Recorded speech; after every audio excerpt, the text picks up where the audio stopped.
तो राधा बोली श्याम तुम हमसे क्या कह करके जाओगे, हमसे क्या कह करके जाओगे? और बोली है या तो हमें साथ ले चलो और या तो हमारे ऊपर से रथ काट दो और आप चले जाइए। तो क्या हुआ बताया? अरे रथ पे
रस्सी इसमें बांध के भैया ऊपर टांग दो।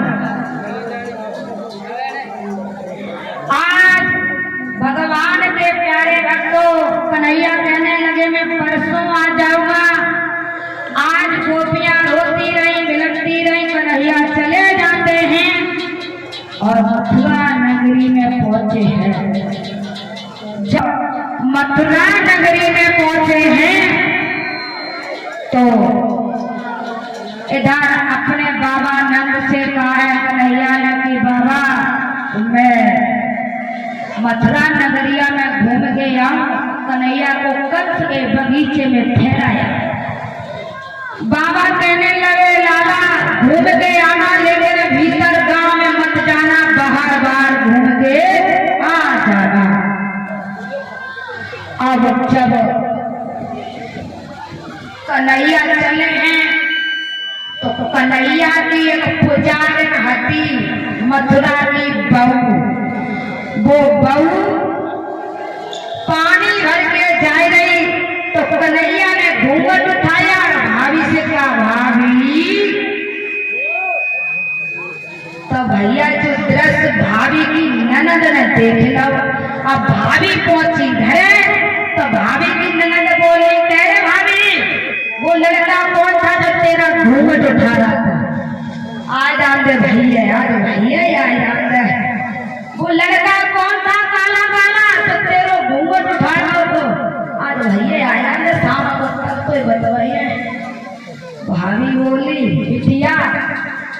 यही भगवान आते जिनकी बड़ाई वर्षों से सुनती चले आए रहे।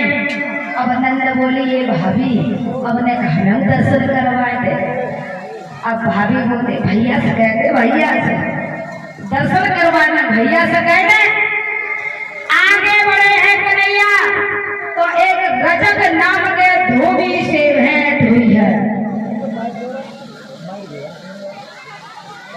रजक नाम के धोबी से भेंट हुई है।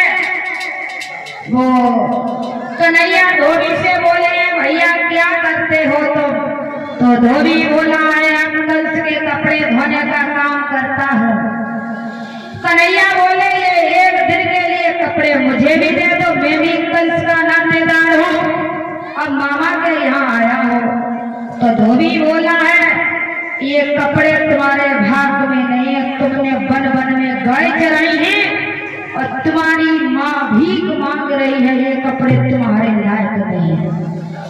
कन्हैया ने एक घूसे का प्रहार किया है तो धोबी शराब के नशे में तो ढाई धोबी की तो दादे दादे हो गई और जो उसके संगी साथी थे वो कपड़े डाल कर भाग कर। इधर एक दर्जी ने वो कपड़े फिटिंग किए हैं, कन्हैया पहन के चलने लगे हैं। बलदाऊ ने पूछा कन्हैया तूने इस दर्जी को क्या दिया?